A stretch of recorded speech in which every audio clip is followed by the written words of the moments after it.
Jaallattoota keenya kabajamoo akkam jirtu nagaa jirtu siniin jenne jirraa baay'ee sin jaallan karaa gama YouTubeetiin dhufaa kan jirru kuni dhimmoota mata duree garaagaraa qabanneeti mata dureewwan kunneen kana keessa immoo dhimmoonni hawaasummaa ni jiranii dhimmoonni bashannansuudhaaf bohaartoo ta'an ni jiranii kanaan addatti immoo kalaqa sammuu keenyaatti fayyadamuudhaan wanta isinirraa barattanii fi dinqisiifattan qabannee isiniif dhiyaachaa jirra.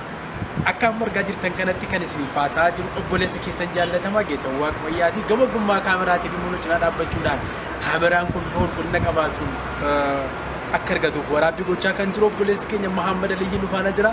Egaa akkuma jechaa jirru jalqabarraa kaasee hanga xumuraatti waan wajjin taatan sinaffeerraa turtiin keessan wajjin. Yeroo dhiyoo keessatti immoo abjuuwwanii fi mul'atawwan hedduu qabannee dhufaati kan jirru.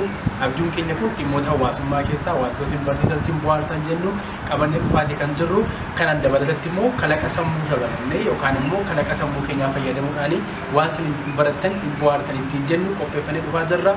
Ammas turtiin keessan nu wajjin haa ta'u sonaannoo egaa jennee isin beeksisna nu wajjin ture.